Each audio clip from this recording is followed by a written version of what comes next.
gabi po sa ating lahat. Sige po, tayo ay manalangin sa oras na ito. Hallelujah, Lord God. We praise your name, Lord God. Salamat, Panginoon, sa gabing ito, sa panibagong araw, Lord, na ipinagkaloob mo sa amin. Salamat, Lord, sa biyaya mo na pagpapalang kalakasan, maging sa kagalingan namin, Panginoon, Lord God. At sa oras na ito, panibagong araw, Lord, na amin pong mapakinggan ang inyong salita, Panginoon, na magbibigay sa amin ng kalakasan, Panginoon. At sa oras na ito, Lord, amin po tinataas sa inyo ang gawain ito, maging sa amin, Lord, na tagapagturo sa gabing ito, Lord God. Patuloy na bigyan mo rin siya ng pagpapalang kalakasan, Panginoon, maging matatag din sa kanyang buhay, Panginoon, at sa kanyang pamilya, Lord God. At maging ang mga kapatid namin, Panginoon, na nakikinig din sa oras na ito, Lord, sa online live, Panginoon, na aming gawain. Dalayan ko, O Diyos, ano man po, Lord, ang kanilang mga buhay, Panginoon, kayo ang nakatunghay sa mga araw-araw nilang mga gawain, Panginoon. Akin po tinataas sila, Panginoon, na bigyan niyo sila, Panginoon, ng ibayang pagpapala, Lord, maging kalakasan at kalusugan, Panginoon, Lord God. At maging sa oras na ito, Panginoon, kayo po, Lord, ang kumatagpo sa amin, Panginoon. At salamat, Lord God, sa gabing ito na panibagong araw na kami ay nagkakatipon. Masaya kami, Panginoon, dahil kasama ka namin sa anumang oras, Lord God, na nararanasan namin ang anuman po sitwasyon ng aming buhay, Lord. Ito, Panginoon, ay pagpapalaman, maging kalungkutan. At salamat, Panginoon, dahil ikaw lamang, Lord, ang maitaas namin sa anumang oras, Panginoon.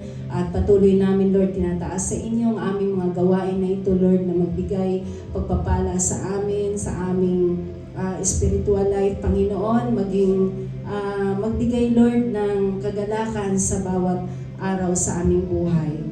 Salamat, Panginoon, tinataas ka namin at pinupuri ka lamang ang aming maitaas sa pangalan ni Jesus. Amen.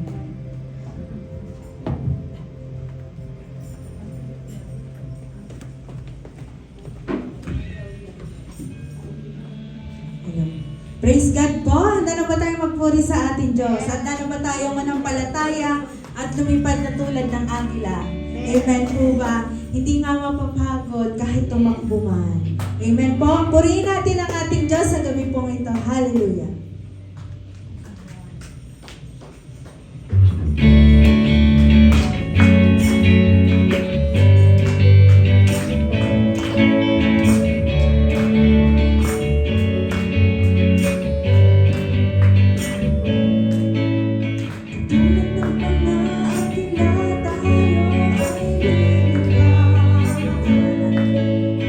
Di mapapagod ating mga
Salamat nga, Panginoon. Salamat sa oras nito. Salamat sa banal mong Espiritu. At dalangin namin, Panginoon, ang buhay namin, Panginoon, ay maging banal mong tahanan. Kaya nga dalisayin mo kami, Panginoon. Hallelujah, dakila ka, Diyos.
Daluyan ng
o Panginoon ngayong gabi na ito.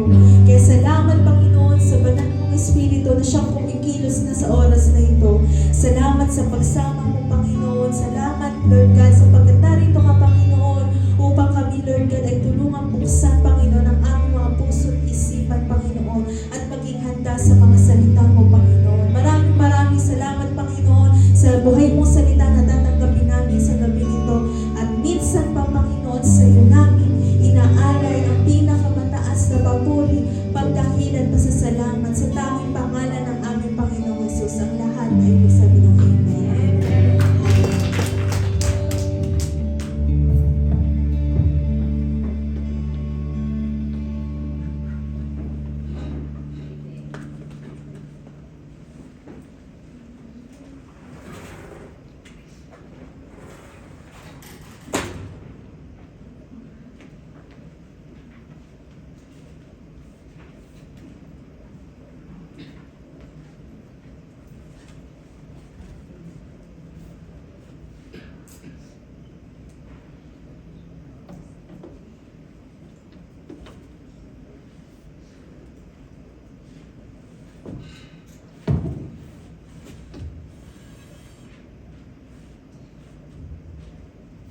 Okay, magandang gabi po sa inyo lahat. Purihin po ang Panginoon.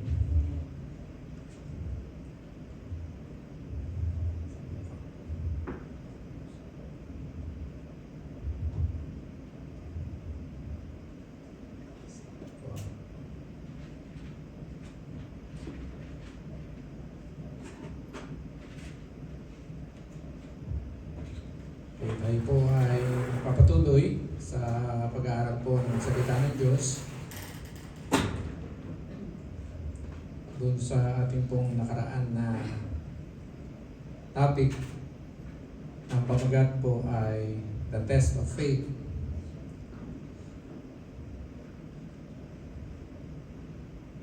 At nakaisa lang po tayo noon. Takto kasi yung part. So yung part 1 po is about examination. Konting review siguro.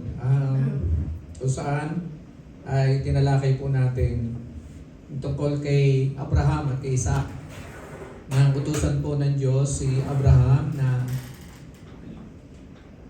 ihandog, ialay sa kanya ang kanyang kaysa isang anak na si Isaac doon sa bundok ng Moriah upang siya ay subukin.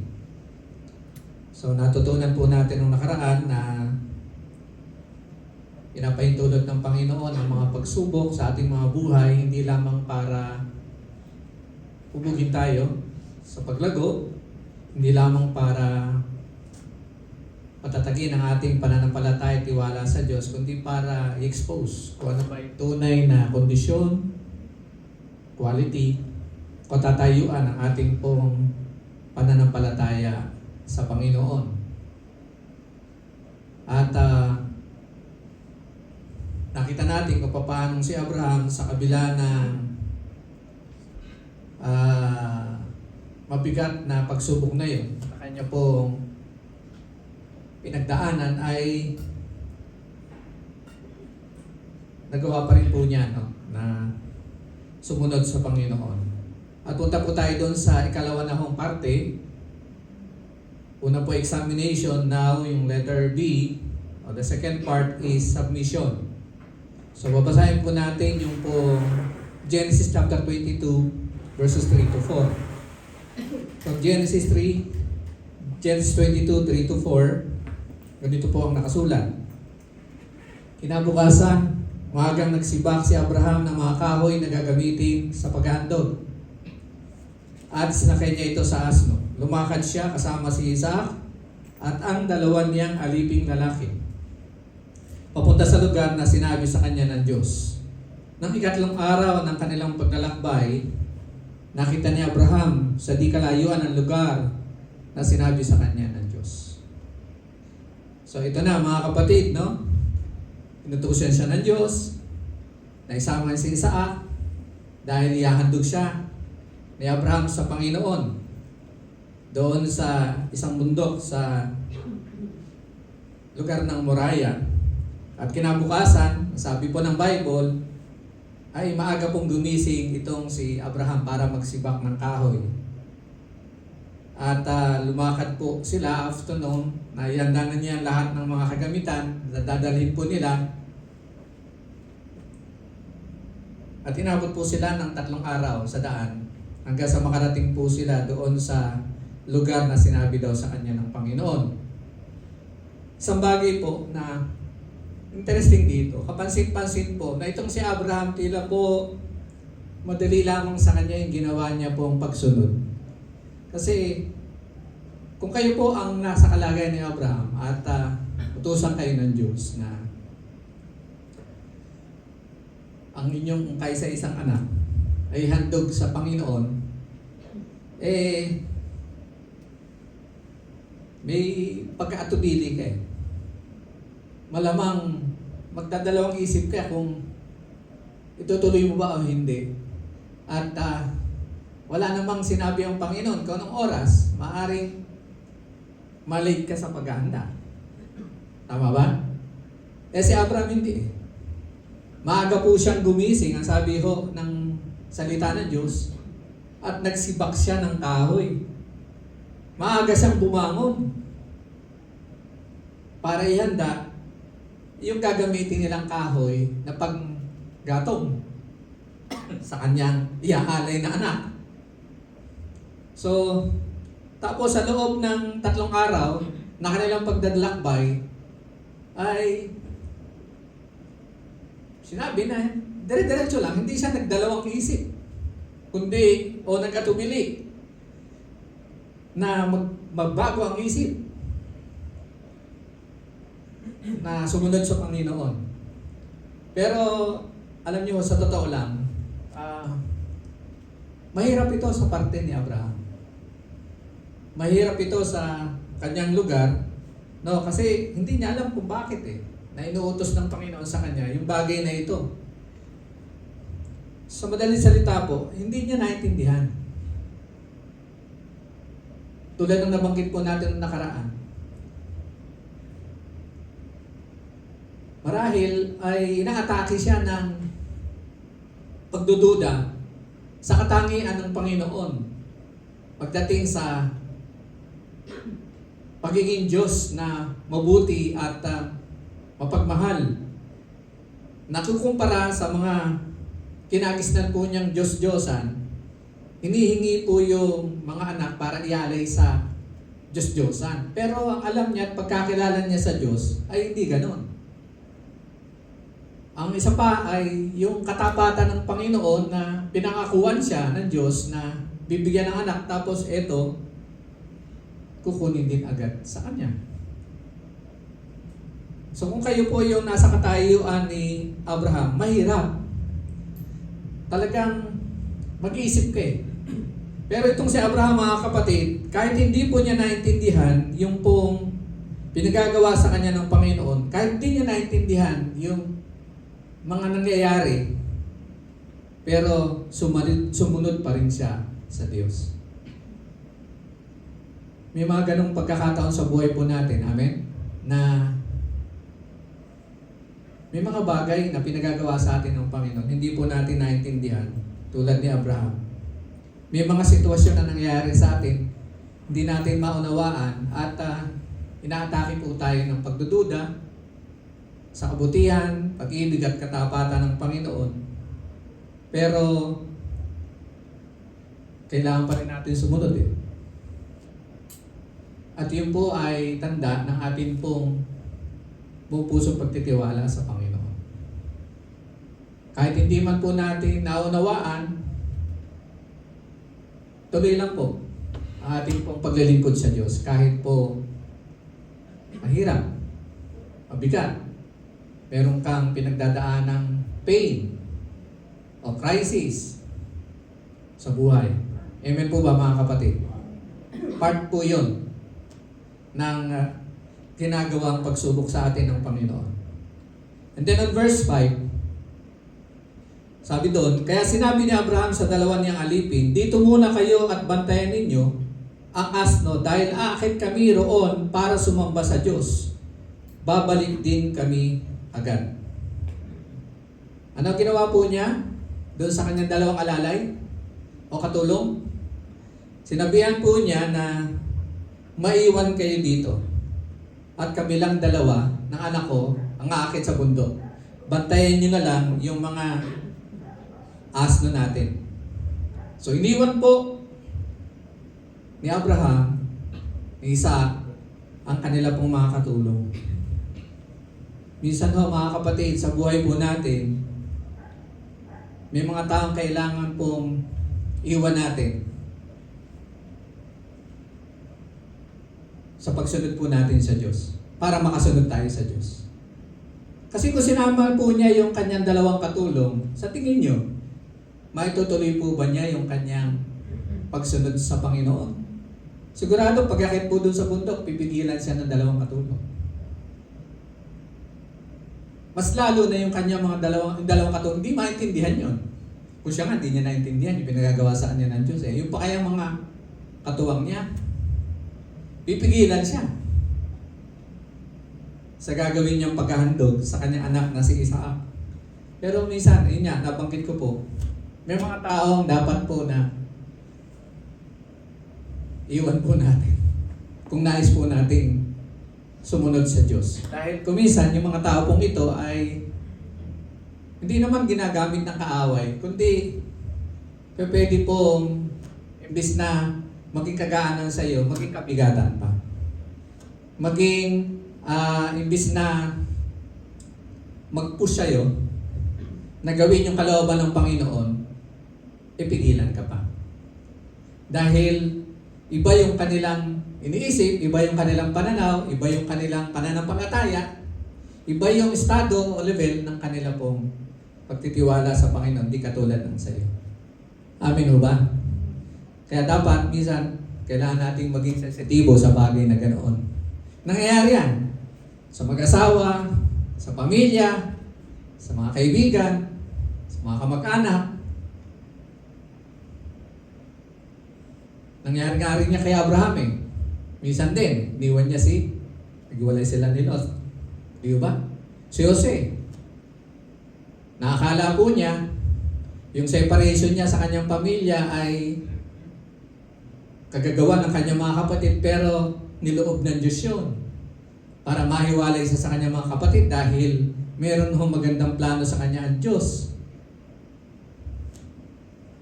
Kung di nangyari yun, makakasunod ba siya sa Panginoon? Amen ho ba mga kapatid? So, minsan kailangan mangyari yung mga ganong bagay. No? Tapos, balikan po natin, sabi doon sa verse 5 nga, no? Isipin ninyo, iaalay ni Abraham yung kanyang anak na si Isaac. Pero ang nasa isip niya, ito ay isang uri ng pagsamba.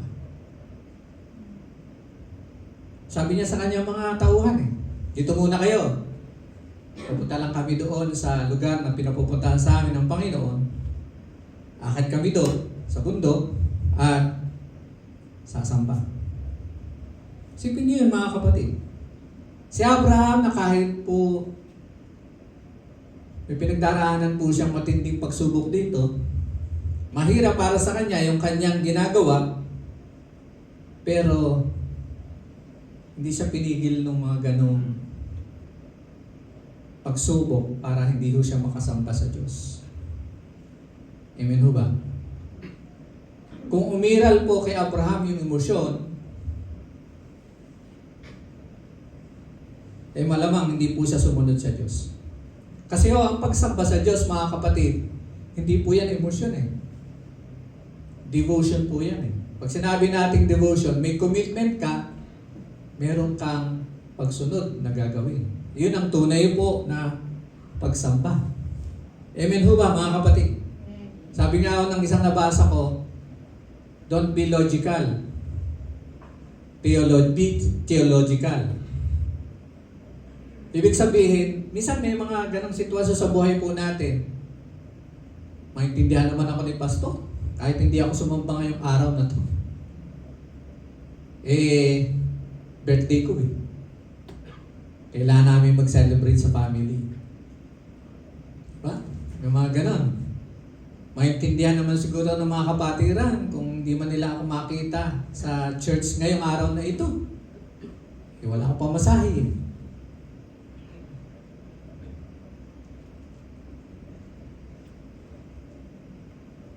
May mga practical na bagay, may mga logical na bagay na pwede po nating tingnan na gamiting dahilan o excuse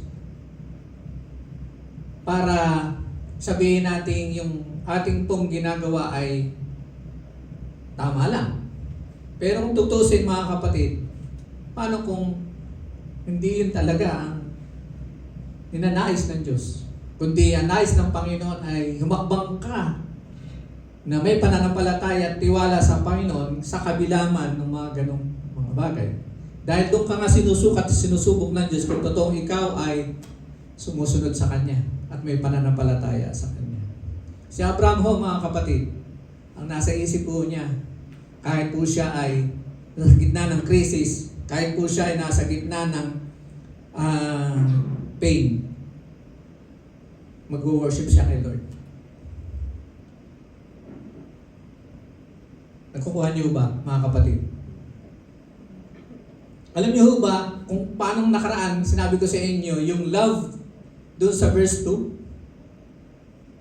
Doon first na mention yung salitang love sa Bible. Dito rin ho, mga kapatid, dito first na mention yung salitang worship sa Bible. And worship is mentioned here in the context of obedience. So para kay Abraham, mga kapatid, obedience is worship. Ang pagsunod niya sa Panginoon ay pagsamba niya sa Diyos.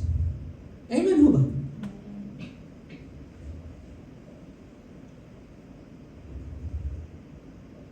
Tulad nga po nung nababanggit ko palagi sa mga priestly ministers natin.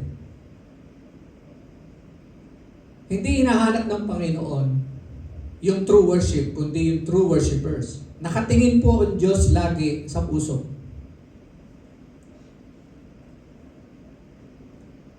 Sa tao. Doon sa worshiper. Hindi doon sa ginagawa mong pag-worship. Hindi sa pagtugtog mo, pagkanta mo, pagsayaw mo, pagdalo mo, pagbibigay mo, o sa anumang ginagawa mo. Ano ang ministry mo? Sa larangan ng worship ministry? Hindi yan ang hinahanap ng Diyos. Ang hinahanap ng Panginoon, yung puso mo. O totoo ba talagang yan ay sumusunod sa Kanya? Sa kabila ng lahat na nangyayari sa iyo, ano man ang ginagawa mo. Amin ho ba, mga kapatid?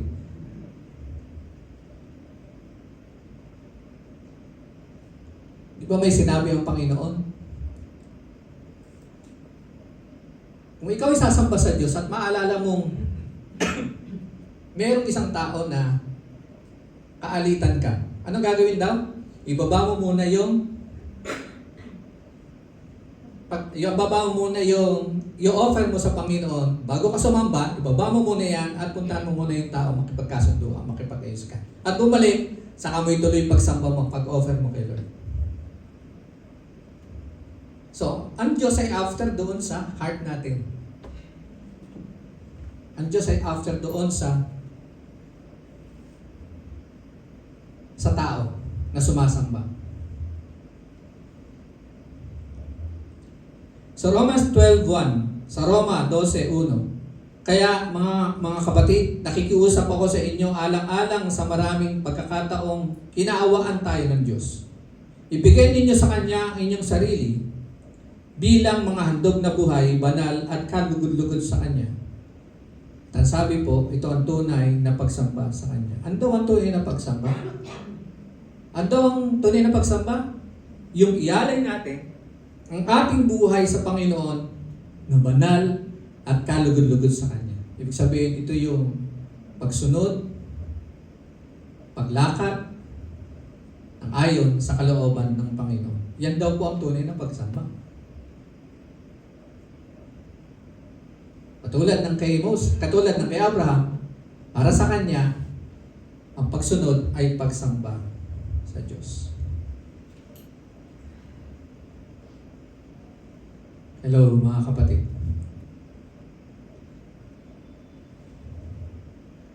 Alam niyo ho, ang pinakamabuti hong dapat natin gawin kapag ka po tayo ay nasa gitna ho ng pagsubok o kritisman o pain o mga kabigatan sa ating mga buhay, pagpatuloy lang po natin ang pagsamba at pagsunod sa Panginoon. Sa iba ho kasi ang tendency kapag ka ho dumadaan po sila ng krisis, ng pain, ng mga kabigatan, lumalayo eh. Pero si Abraham, mga kapatid, kahit na po under pain siya, sabi niya sa sarili niya, sasamba ako sa Panginoon. Sana ganun din po tayo, mga kapatid. Amen ho ba? Sa Biblia ho, ay may mababasa po tayo na maraming lingkod ng Diyos na sa kabila po ng kanila hong pinagdadaanang mabibigat na pagsubok, hindi naging hadlang ito para hindi ho sila sumamba sa Panginoon. Si Job, mga kapatid, kilala natin si Job, kung gaano katindi at kabigat yung pagsubok na kanya dinanas. Pero pansinin niyo po, doon sa Job chapter 1 verse 20, anong ginawa niya? Nang marinig yun ni Job, alin po? Yung masamang balita na nangyari po. Sunod-sunod. At ang pinakamatindi, nung mamatay ang kanyang mga anak, tumayo siya at pinunit ang kanyang damit dahil sa pagdadalamhati. Nasaan daw si David, ay si Job noong mga oras na ito? Nasa gitna ng pagdadalamhati. Pagkatapos inahita niya ang kanyang buhok sa ulo at nagpatira pa sa lupa para ano daw? Sumamba sa Panginoon. Sumamba pa rin siya sa Panginoon. Old Testament po ito. In the New Testament, mga kapatid, si Paul at Silas, no? Di ba dinanas po nila yan?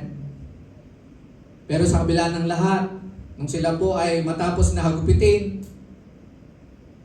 ikulong, italikala, umaawit pa sila sa loob ng kulungan ng papuri sa Panginoon. Nayanig nga yung kulungan eh. Nakalas yung mga kadena ng mga preso doon, pati yung pintuan ng mga kulungan, nagbukasan lahat eh.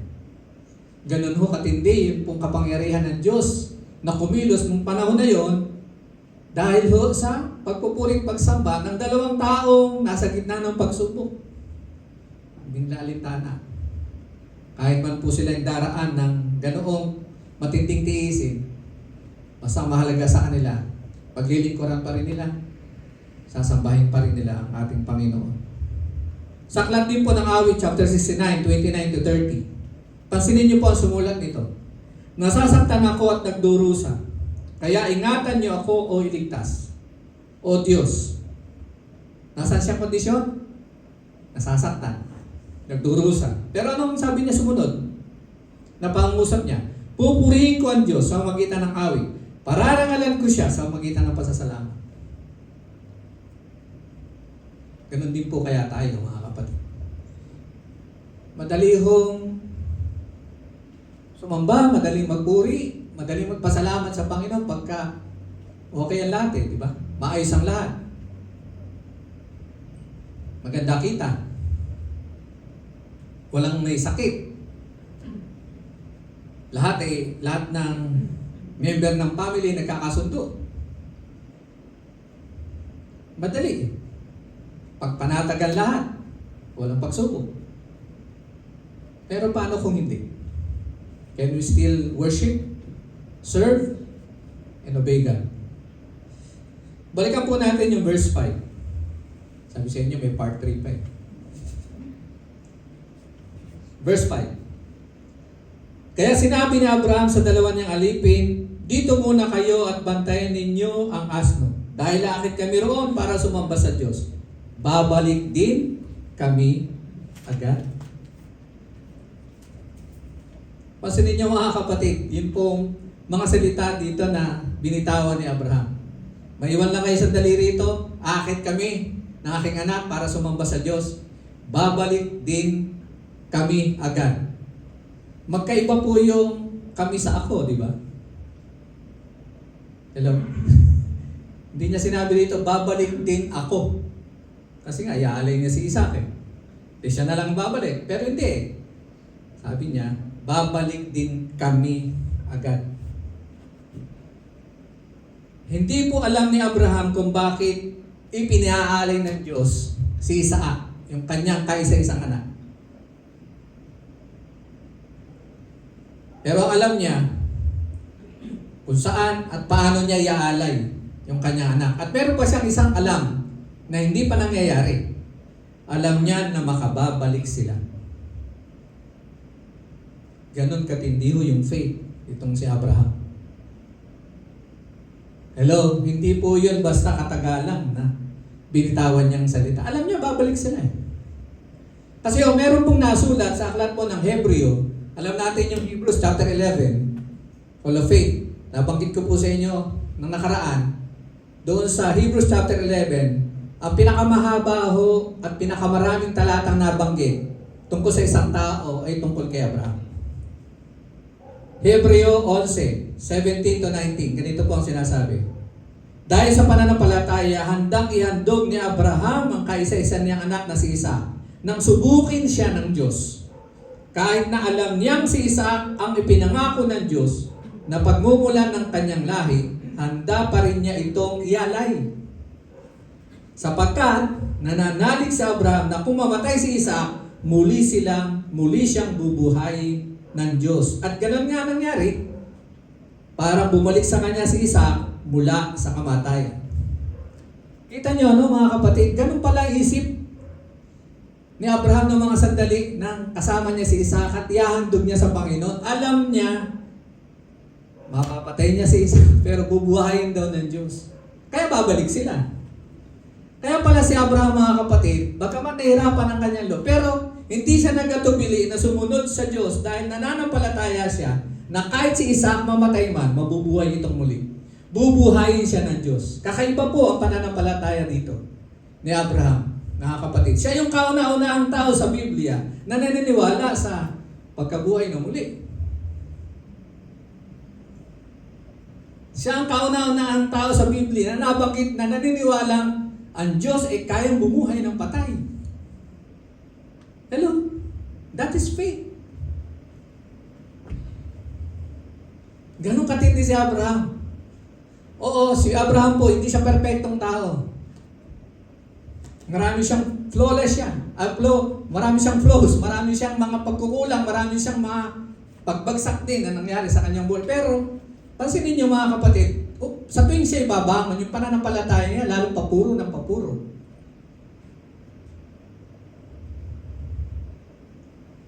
Pahinog ng pahinog. Kakaiba po si Abraham.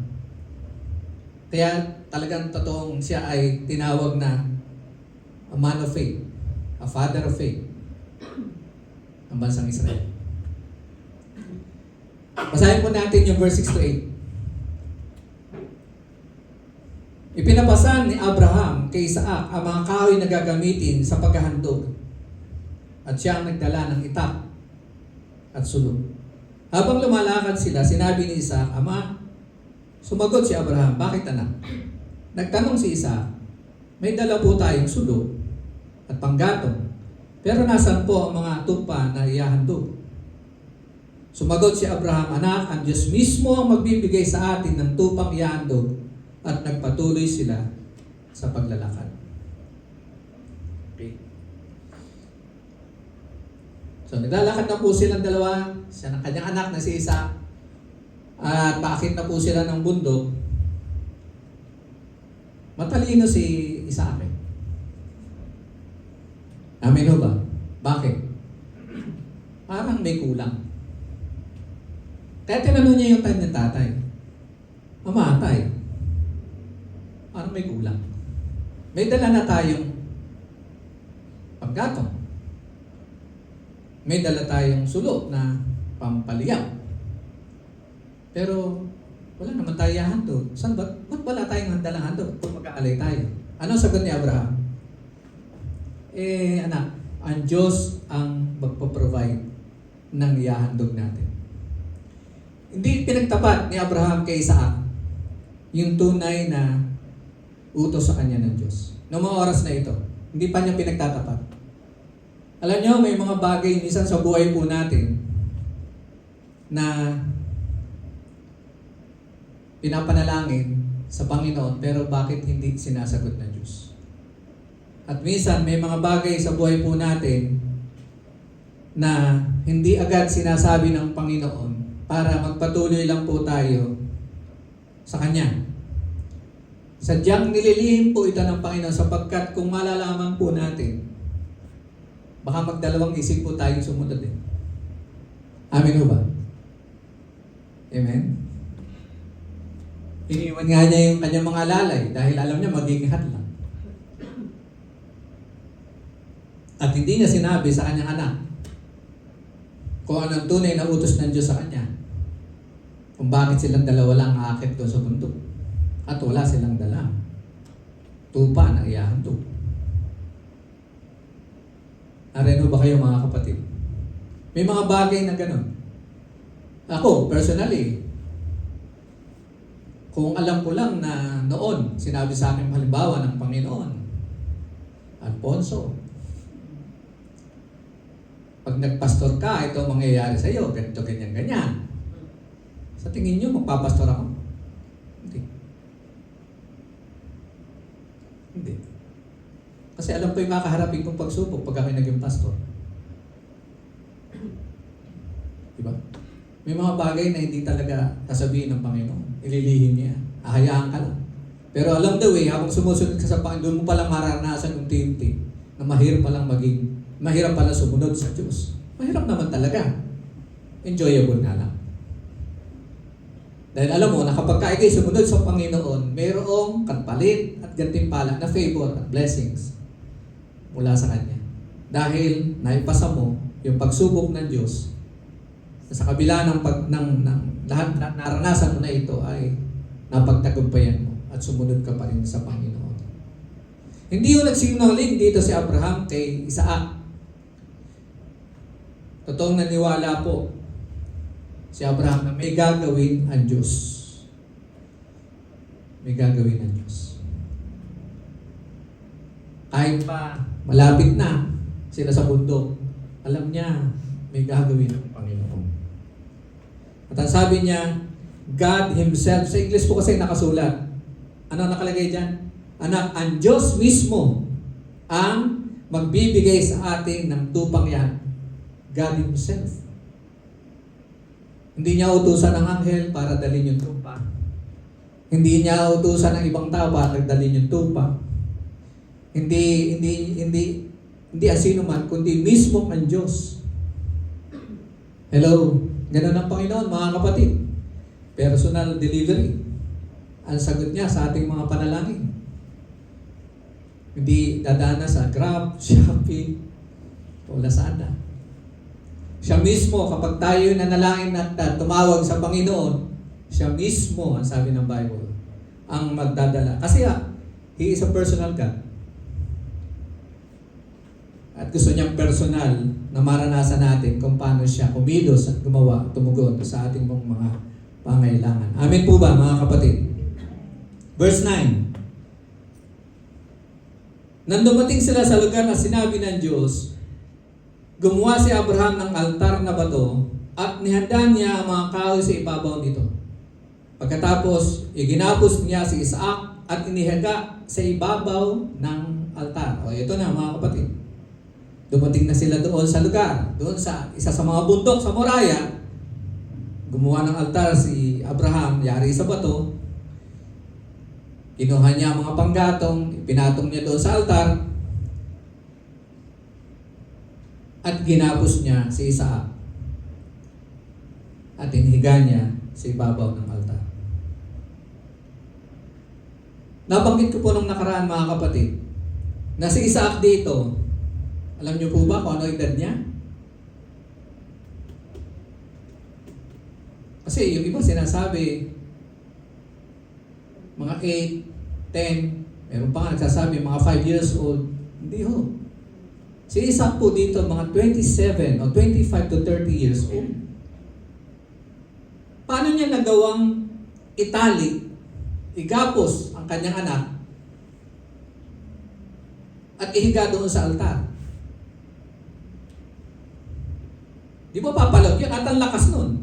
Sa edad niya na yun, baka mas malaki pa sa kanya. hindi niya maitatali at hindi niya mailalagay at maihiga doon sa altar.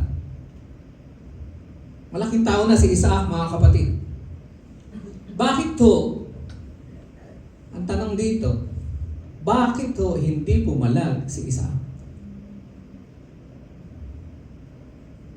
Dahil nagpasakop din siya sa kalooban ng Diyos.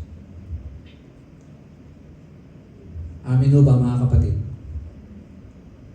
So, lumalabas, mga kapatid, dito na kung si Akman po ay namatay, hindi siya pinatay. Kundi, iniyalay niya ang kanyang buhay. Bilang pagsunod din ho sa Diyos. Meron din po kung paano ang kanyang ama na si Abraham may ginawang pagsunod sa Diyos at sakripisyo. Ganun din po si Isaac. Amen ho ba? So, like father, like son. Bakit po? Kasi yung si Isaac, mga kapatid, lumaki siya.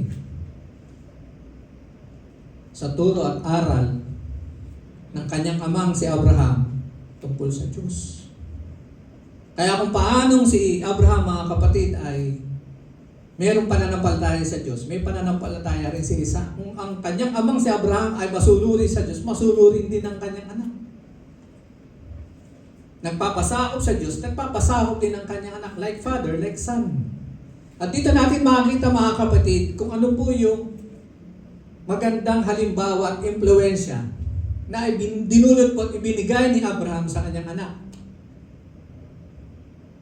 Na kahit man po ito'y kanyang habang ginagapos, hindi nagreklamo, hindi umumig, hindi pumalag. Kundi naunawaan po niya kung anong gusto mangyari ng Diyos. Dahil meron din po siyang pagpapasako at pagsunod sa ating Panginoon. Amen po ba? So bilang mga magulang, paalala po ito. Paano po natin sinasalin sa ating mga anak yung tamang karakter na dapat nakikita po sa atin. Sila ba ay may takot din sa Diyos? Sila ba ay may pananampalataya din, sumusunod sa Diyos? Siyempre, ang number one ho na teacher nila, hindi naman po yung Sunday school teacher sa tuwing araw ng linggo eh. Hindi naman po yung ibang tao eh. Ang number one teacher nila pagdating po sa character building ay walang iba kundi ang mga magulang, itong mga anak natin. Mula pa lang sa kanila hong formative years na 1 to 7 years old hanggang sa sila lumaki. Di ba yung naturo at aral ng salita ng Diyos? Habang bata pa raw ang ating mga anak, hubugin na natin sila sa turo at aral ng Panginoon upang paglaki nila, hindi na nila ito makakalimutan. Amen. Habang bata sila, kung ano yung natanim sa kanilang mga puso, iyon ang dadalhin nila hanggang paglaki. And I believe, ito pong si Isaac, kaya lumaki rin po siyang katulad ng kanyang tatay, ay dahil bata pa lang hinubog na siya ng kanyang mga magulang sa tamang pananampalataya at pagkatakot sa ating Diyos. Next week ulit, tutuloy po natin yung part 3. And kapag tinuloy ko po ito, abutin na po tayo ng 8 o'clock. Okay lang po? So part 1, part 2, then part 3 next week. Magpasalamat po tayo sa Panginoon. Lord, kami po ay nagpupuri at nagpapasalamat, O Diyos, sapagkat ang mensahe mo ngayong gabing ito, O Diyos, ay pagpapasakop, pagsunod. Tinuro mo sa amin kung paano si Abraham, siya siyang tunay na lingkod mo, na kahit man po sa kabila ng kanya pong pinagdadaanang pagsubok na ito, hindi po siya napigil, Panginoon, sa kanyang pagsunod sa iyo. Lalong-lalo na sa kanyang pagsamba sa iyo, Panginoon. Still, kahit man po siya ay under pain, crisis, Lord, pero sumamba pa rin po siya sa iyo. Sumunod pa rin po siya sa iyo. Kahit hindi niya naunawaan kung bakit mo ito pinagagawa, Pero hindi siya nagdalawang isip, Panginoon, at tinuloy pa rin po niya kung ano yung utos mo. Sana po, Panginoon, kami man po ay makitaan mo ng ganitong klase ng pananampalataya. At no matter what, Lord, ano man po yung nangyayari, ano man po yung naganap sa aming buhay, kung kami man po ay nasa gitna ng saya at kalungkutan, nasa gitna ng kasaganan o kawalan, Panginoon, na kami po ay malusog o may sakit, Panginoon. Ano man sitwasyon, O Diyos, katulad po din ng sinabi ni Pablo, matutunan po namin masiyahan, matutunan pa rin po namin magpasalamat, magpuri sa iyo at ituloy ang aming pong paglilingkod sa iyo, Panginoon. Pagkat sa paraang yon, Panginoon, lalo mo kaming mauhubog sa tama at totoong pananampalataya, Panginoon. Pananampalataya na kaya pong maglipat ng bundok. Pananampalataya na kaya pong magpagalaw, Panginoon, ng bundok. Salamat po, O Diyos. At sa gabi pong ito, Panginoon, ay tinuruan mo kami. Pinaalala mo sa amin, Panginoon, ang mga bagay na ito. Kaya purihin ka at luwalhatihin ka. Ito po ang aming hiling, ito po ang aming papuri at pagsamba sa pangalan ni Jesus. Amen.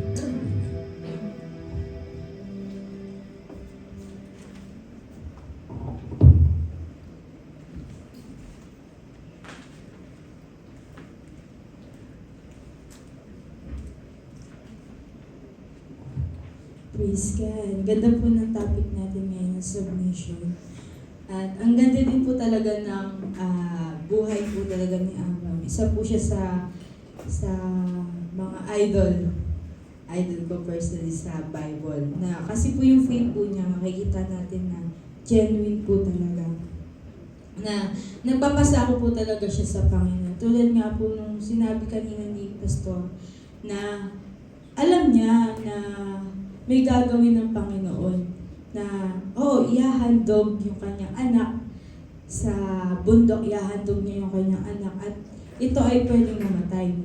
Di ba sabi nga din po sa Hebreo, mamamatay yung anak niya dahil ihahandog niya. Pero kahit na gano'n na nagdadalamhat, medyo siguro may pagdadalamhati yung kanyang puso. Dahil syempre tao po siya na nagdadalamhati. Ando doon pa rin po yung pagsunod niya.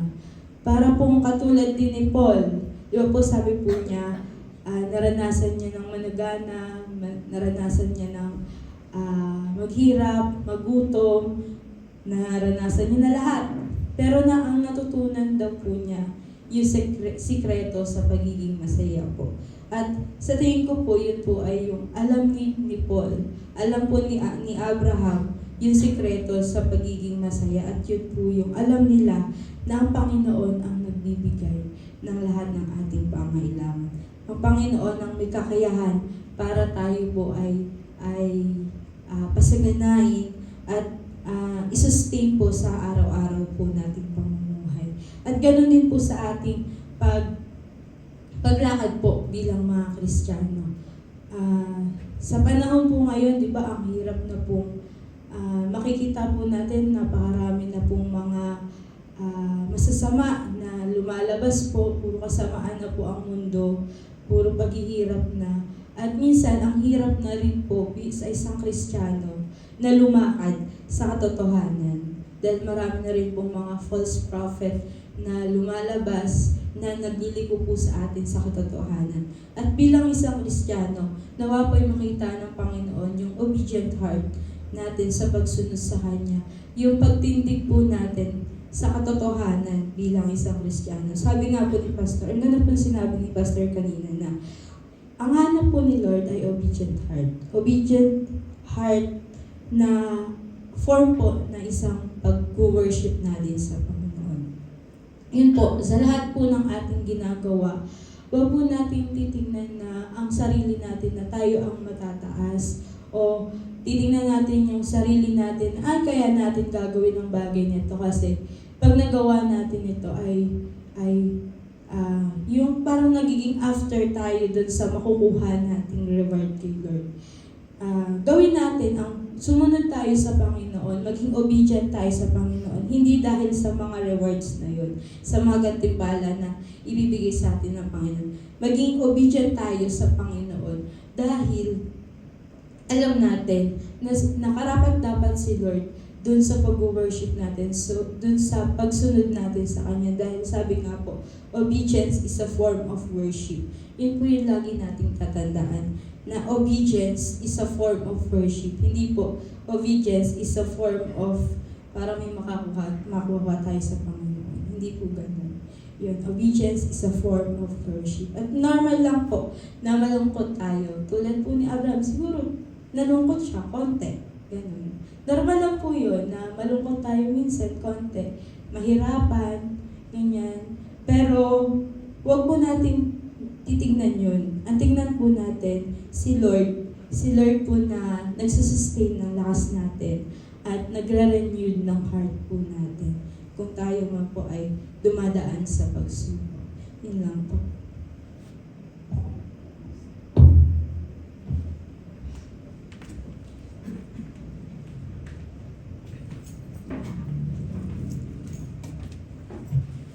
Sige po tayo pong lahat ay tumayo para sa ating Diyos.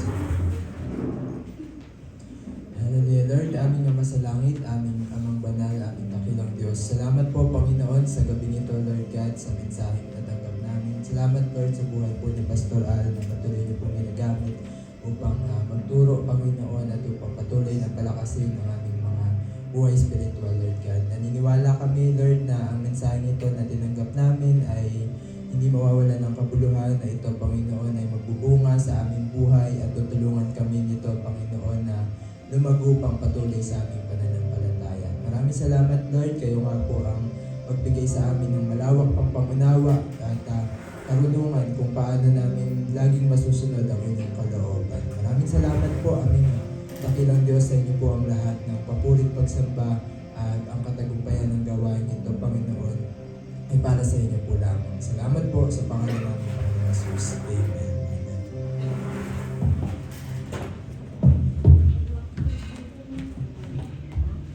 Amen. Purihin po ang Panginoon. Tayo po ay muling magpuri sa ating Diyos. Handa na po ba tayo? Amen. Hallelujah.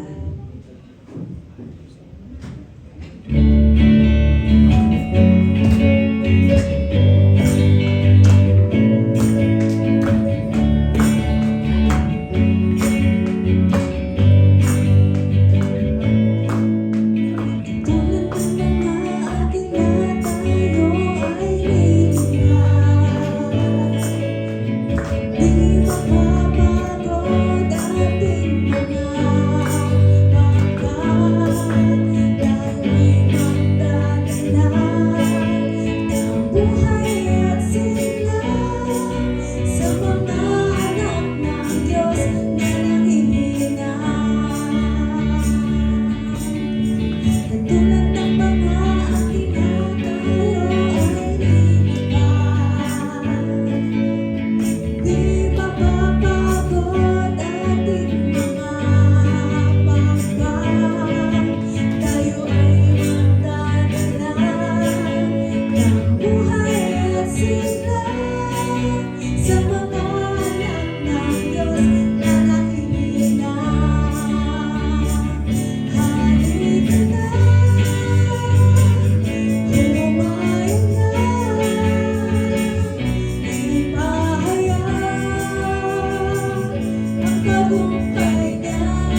best friend